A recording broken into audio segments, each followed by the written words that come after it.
Alguns aspectos ainda que estão relacionados a essa questão aqui de um clima organizacional ruim promovido por conta do preconceito linguístico são esses aspectos aqui que eu vou citar para você agora.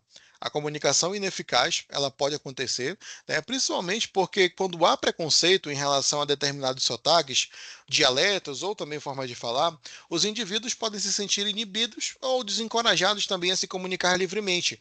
Isso pode gerar falhas de comunicação e mal entendido no ambiente de trabalho. Um outro aspecto também que o preconceito linguístico pode trazer de consequência são barreiras na progressão profissional. Inclusive, quando a gente fala dessa questão aqui, as pessoas que passam, que são vítimas de preconceitos linguísticos, elas podem enfrentar dificuldades na progressão das suas carreiras, pois habilidades, competências, elas podem ser subestimadas por outras pessoas, certo? Na hora, justamente por conta simplesmente do modo, da maneira como elas falam. Um outro exemplo, e também é um exemplo muito triste esse, é a questão da baixa autoestima e desmotivação. O preconceito linguístico, ele pode, infelizmente, ele afeta essa questão aqui da autoestima e da confiança dos indivíduos, levando também a consequências como a questão da desmotivação, né, como a questão aqui de um ambiente de trabalho negativo, e tudo isso daqui ele vai atrapalhando a vida e o desempenho, né, do profissional.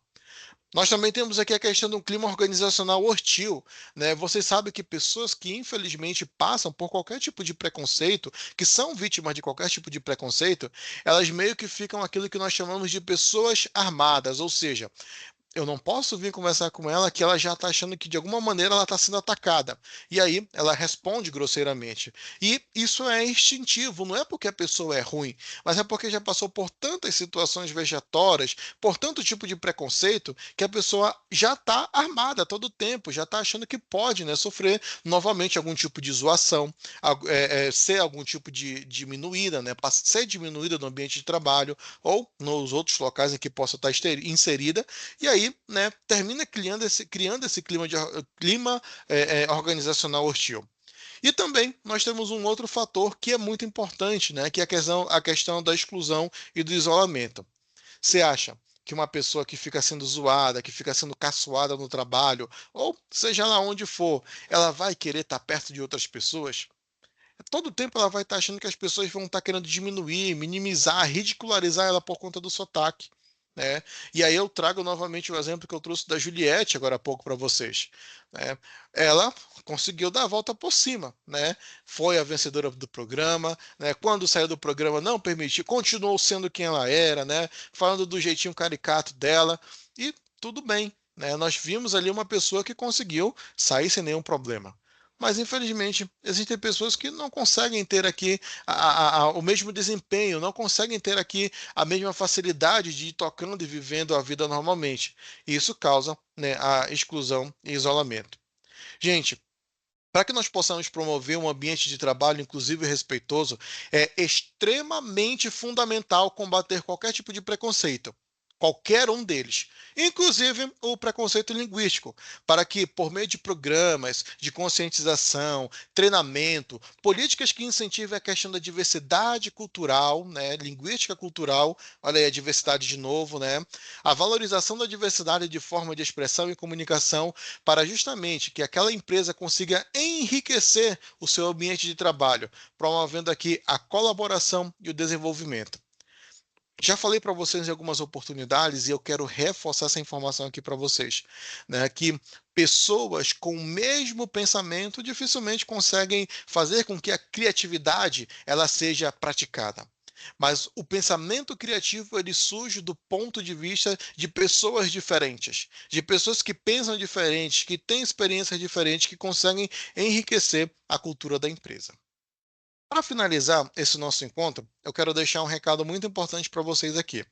Em nenhum momento nós aqui do CIE estamos falando que o preconceito linguístico ele tem a ver com a língua portuguesa pronunciada incorretamente, ou seja, que as pessoas têm que aceitar você escrevendo errado, você falando errado.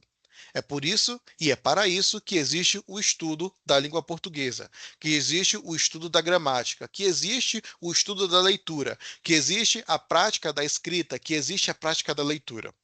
Todos esses fatores aqui, aliados à educação, conseguem servir de base e diretriz para que, independente do seu dialeto, independente da sua pronúncia, independente da sua origem, você tenha acesso à educação corretamente. Inclusive, existe diferença aqui entre do erro gramatical e do preconceito linguístico. E aí, eu quero só fazer um adendo muito importante sobre isso. A principal diferença entre erro gramatical e variação linguística é que a variação linguística é um fenômeno natural da língua, beleza? Enquanto o erro gramatical é um desvio das normas e regras gramaticais. A língua portuguesa, ela é viva, né? Ela vive em constante mudança, ela vive em constante adaptação. Inclusive, é por conta disso que há reformas ortográficas na língua portuguesa, para que justamente sejam feitas as adequações à norma culta, beleza? Mas eu estou falando isso daqui para vocês que, quando eu falo dessa questão aqui da linguagem, que ela é variável, ela muda conforme o contexto, conforme o grau de formalidade, conforme a região, conforme a classe social, o assunto e o interlocutor.